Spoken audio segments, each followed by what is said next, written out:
Okay, here we go. Yeah, this is the Panic Attack, Maestro and Chaos. We're here Monday through Thursday, 8 to 10 p.m. And in your shot right now is Mr. Smilez. You know what I mean? I'm happy to be here. You know, I seen y'all last week in the club, wilding out. I told you I was coming. You've been saying it for a while, so you know. Where did it all start, man? Are you from Orlando? Nah, I'm originally from New York. I'm from the Bronx, man. I'm originally from New York City. I moved down here when I was about 16. I was always rapping. I was rapping in New York. So, you know, just that's what everybody did on the block. You know what I mean? It was just rap.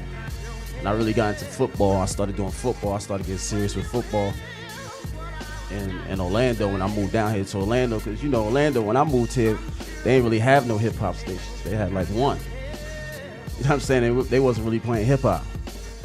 I was basically into football. I was doing the football thing. And I was managing one of my boys. His name is Phil. I was managing him for a while. And he moved to Atlanta. And then I started getting serious with the rapping. So I was trying to figure out a way to get on the radio. So I was like, man, how am I gonna get on the radio? You know what I mean? Because they don't just let anybody on the radio. You know, they don't play the songs. I ain't really know the politics of the radio. You know what I'm saying? So right. I'm like, how am I gonna get on the radio? So CC, the reggae ambassador, he used to always, you know, do the You Making Me Crazy right every Friday. And he used to put a lot of money into commercials on the radio. Like, you hear him every break. So I was like, man, maybe I could create a commercial for him, you know what I mean, and get myself on the radio. So I went to CC, and I politicked with him for like weeks over weeks. He's like, nah, I don't want to do it. Nah. It took me like 2 months until one night we was outside a club, and everybody was around, and we were all talking, wilding out. And I was like, yo, I got a record. I got a freestyle for you for your commercial. And I spit it to him in front of everybody. And everybody was like, oh, that's crazy. So he was like, you know what? All right, let's do it. Let's go to the studio and lay it down. And I laid it down, and every break you hear me rhyming. And I used to make new ones every couple weeks. So that's how I first got on the radio, started feeling the love, you know what I mean? The groupies didn't come yet. You were so okay. Hold on. You were making commercials for CC? I was making commercial. I was rapping the commercials. Did you come up with "You Can't Miss It"? Nah, I didn't come up with that. Okay. So then what happened? You started catching a buzz. I started catching a little buzz, and I did one for J Love for his intro. I started catching on like that. You know what I mean? And I was just, you know, working on music. And I ran into North Star, which is South Star now. Right. You know what I mean? He was like, yo, I hear you on the radio, blah, blah, blah. Let's hook up. Let's do a couple records. And I was like, bet, let's do it. You know what I mean? And we got into the studio and started making records. And we came up with that one record, Who Wants This? It was like a reggae feel. You know what I mean? And people started gravitating towards it, especially in Fort Myers. Okay. You know what I mean? That's where it really popped off at. So we was like, yo, let's just do it together. So y'all became a group, you know what I'm saying? Shout out to South Star. And you caught a buzz in Fort Myers. We used to just go out there, you know what I mean, and do shows. And the program director out there, his name is Bo Matthews. Okay. You know what I mean? He gave us our first break. He was like, yo, I really like you guys. I'm gonna do y'all a favor. I'm gonna add the record. He added the record full rotation, so we was getting like 50 spins a week. You know what I'm saying? With no deal. And the labels, they seen that on the BDS, and they was just like, yo, who are these dudes right here? Okay. So we started getting labels coming down to Orlando checking us out, and we ended up signing with Artist Direct. Okay, now I've always heard Artist Direct, and I have it in my head affiliated with Transcon. What's the whole Artist Direct Transcon relationship? Well, Transcon is where we recorded the album at. So we had a production deal with Transcon. Is it the same? Is that totally different. Different owners? Artist Direct came down, and they just partnered up. So that's what happened. Okay. That's why it was a Artist Direct Transcon. It wasn't even Transcon. It was just Artist Direct BMG. Okay, Transcon was the studio. Yeah, it was just a studio. Okay, and so they got a check and it was gone. Okay, now can I ask about Lou? Yeah, you can ask about Lou. What is Lou? What was Lou's role? I don't really. Perlman. Lou Pearlman, right? I'm sorry. Was he Transcon or was he Artist Direct? Nah, he was Transcon. He was Transcon. All right. Like Lou had it locked down, man. Like he owned the whole Church Street. Right. I mean, this dude was so gangster with it. He, you know, the NYPD logo. Yep. He owned. He actually owned it. He trademarked it for the pizza shop.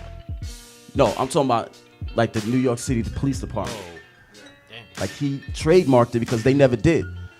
So they had to come to him and pay him off so they can use it. Their own logo. They had to buy it back? They had to buy it back.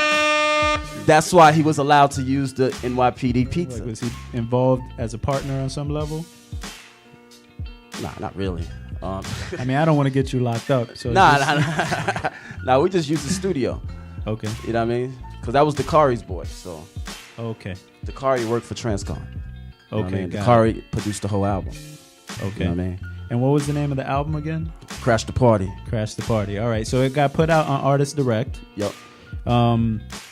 Who Wants This had a video. It had a little buzz. Yeah. Where did it go from there? You know, Who Wants This had, it didn't have a big buzz in the States. It had more of a buzz in Jamaica. For some reason, because of that whole feel. You know what I mean? So it had a big buzz out there. Everybody wanted to tell me. You know what I mean? Because we would go to the radio stations. We say, okay, if you play Who Wants This, we'll give you Tell Me next. You know what I mean? So they played Who Wants This, but they were begging for the Tell Me record. And then we dropped the Tell Me record. And that was I want to say that hit number 1 on 106 in Park. Nah, they hit number 1, but it was top 5. They hit like 3. 3, okay. They hit like 3. I mean, that's good, right? Yeah. Top 3 Yep. in the country. Before I come back to the actual track itself, I'm gonna say y'all got a lot of shows off of that. Man, we toured the whole country off of that record, man. We did everywhere, like places you wouldn't even think, like they even had people. You know what I'm saying? And like we did, you know, like we did New York and LA and Miami, and you would think those would be the best shows, but no.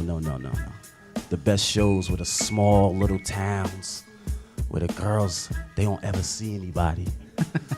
And they go crazy. The after parties are crazy. Tell so us. We want a groupie story. That's what I was going to ask. I can't do that. What's the craziest thing you've seen? We would have 4 hotel rooms, okay? 1 for the manager, 1 for me, 1 for South, and 1 for the bitches. Can I curse on here or what? Yeah, it's the internet. It's the internet. So you had a smush room. We had a smush room. Okay. So we pile them all up in that one room and just pluck them out. Pluck, pluck, pluck, pluck, pluck, pluck. All night long. Oh, man. Salute all our female listeners. You know, y'all don't fall under groupies. Exactly. But there were groupies on tour. How romantic. Well, we had the lights down and all to that. JJ. Yeah. Oh man. So okay, who got more groupies, you or South? Come on, you know that answer. I got the most groupies. You know what I'm saying? Easy. Nah. Yo, let me tell you something though. When we used to do the Asian shows, man, South, they were all over him. It was Manny Pacquiao. Bigger than Manny Pacquiao. I was like, damn. It got to the point where I'm on stage and I'm like, listen, ladies, I like, you know, pork fried rice and all that good stuff too. You know what I mean? Man. Come holler at me. It got that bad. All right, so you're touring, groupies, smush room, and then a little controversy on the track Tell Me. Yeah. Right? It had a lot of momentum, and then out of left field, Ja Rule comes out with a song, I want to say, what was it called? Mesmerize? Mesmerize, yeah. Mesmerize. He came out with that record. And it created a whole big controversy. Before you get into that, for anybody that's not familiar with that record, it basically had the same sample. It pretty much was the same track that was on the Tell Me joint. Basically. And so now it's Ja Rule, who at the time, 50 hadn't, ended his career. who was on the countdown steady, and now you had 2 videos playing at the same time with the same beat on 106 in Park. Yep, exactly. And they Okay, so- and you know, Ja Rule was a way bigger artist than us, so yeah, so he was killing it. So that kind of smashed our record a little bit. You know what I mean? But it kind of helped, didn't it? Yeah, I mean, the controversy was good. You know what I mean? It is no bad publicity. You know what I mean? So it helped us out a lot too. You know what I'm saying? But It started to become just about that. exactly, that's what it became. So and we was actually gonna do a remix with Fat Joe. Fat Joe wanted to get on it. That's like when we first met Fat Joe. He wanted to get on it, but the label didn't want to pay for it. If you could share a couple things that people don't know that you got to put up with as an artist in the industry, what would you? I mean, like the whole 106 in Park thing is, dog. It has nothing to do with people calling in, man. It's all politics. It's all money. You know what I mean? Because we went up from, we was at 5 on the countdown, number 5, and when we performed, we was at like number 3 and number 2. They just bumped us up. So as long as you pay, what it was is they said, okay, we'll put them on the countdown, and we'll gradually raise them up as long as y'all buy ads. You know what I mean? So usually you'll see just any artist. If you look at the commercials, you'll always see their ad. The album's coming or something like that. They're buying that. Right. And that's how they get paid off. You know what I mean? Until you get to like number 4, then it's more fan, you know what I mean, votes. I mean, but from 10 to like 3, it's all paid for, you know what I mean? So Okay, so you pay to get put in the mix, and then when you get to a certain point, they let the fans duke it out. exactly. Okay. But if you somebody big as Jay-Z, then you come on, you say, yo, put me at number 1. I want to be number Because- 1 for the next Right. 2-3 weeks. He could Put me at argue number that 1. he's doing them a favor. Exactly. And I want to appear. You guys got up to number 3, Yeah. and you actually appeared on the show. I think I remember that. They actually asked you about the Tell Me record. Were y'all on there more than once? Y'all were up there twice, right? Yeah, we was up there. We did it twice. And the second time was after Tell Me, y'all had another song that I think was dedicated to the memory of somebody. Yeah. Now that you're gone, it was dedicated to my mom's that passed away, and it was dedicated to South's son that passed away. Right. And I mean, that was a good record. Yeah. Strong too. You know what I'm saying? So y'all had like 3 songs.